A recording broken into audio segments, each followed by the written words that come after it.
The rabbits come to help.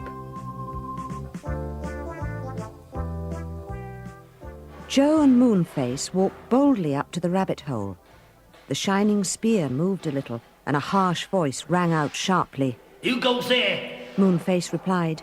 This is Joe and Moonface. We have come to tell you that you are making the faraway tree die because you are damaging its roots. Pooh! Said the voice rudely. Moonface felt angry. Don't you care whether or not you kill a tree, and the faraway tree too, the finest in the world? The voice replied.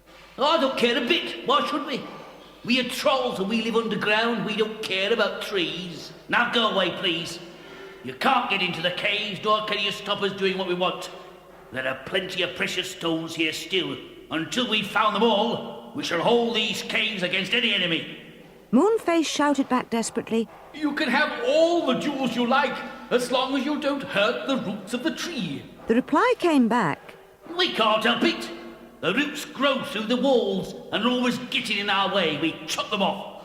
We've been here a week now and nobody knew until that interfering rabbit came along. Wait till we get him. We'll cook him in our stewing pot. Waffles fled to the back of the listening party, terrified, but Silky stroked him and comforted him. We won't let them get you, Waffles. Don't be afraid. Joe made a suggestion. Do you think perhaps we could get the rabbits to tunnel silently somewhere else? If only they could make a way for us somewhere. We could all pour in and surprise the trolls. Moonface agreed. Yes. Well, we'd better get to work at once. Where's Waffles? What I want you to do, Waffles, is to go and round up all the biggest and the strongest rabbits in the wood and get them here. Then we'll set them to work quietly on a burrow that must come up right in the very centre of the jewel caves. Maybe the robbers won't expect us to force a way there. They will expect us to come through the walls, not under the floor of the caves. Right, Mr. Moonface, said the rabbit, and sped off, his white bobtail jerking up and down as he went down the tunnel. In a little while, a whole army of rabbits appeared at the back of the passage, jostling one another, headed by Waffles, who was bursting with pride again. I brought them. Here they all are, the biggest and strongest. Moonface told them what he wanted them to do. We want you to make a passage right under the caves so that it comes up in the floor. The trolls won't be expecting that. Whilst you're doing it, I'll send a message to the brownies in the wood to come and help us to burst through the tunnel you make as soon as it is finished. The girls mustn't come into this, said Joe as the rabbits began to burrow rapidly downwards.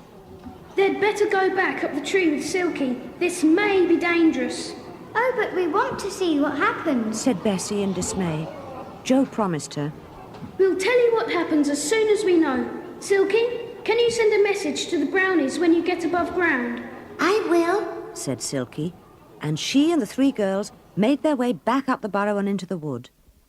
They met a brownie and gave him Moonface's message. He shot off at once to get a small army together.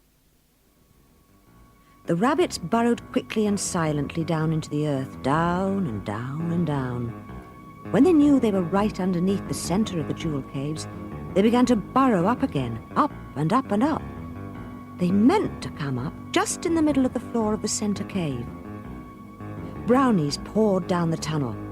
Everyone followed the rabbits closely, meaning to rush the caves as soon as the tunnel broke through the floor. But alas, when the rabbits had burrowed upwards to the caves, they came to a stop. Something hard and solid was above them. They couldn't burrow into it. What is it? Whispered Moonface anxiously. Let me feel.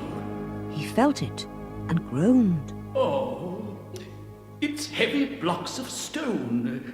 Of course the floor of the cave is paved with stone. I'd forgotten that. We can't possibly get through. Oh, I'm so sorry, rabbits. All your work has been for nothing. Then they heard the sound of distant laughter. We heard you burrowing. You didn't know the floors were made of stone.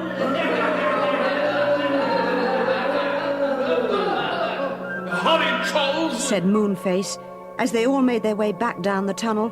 Whatever can we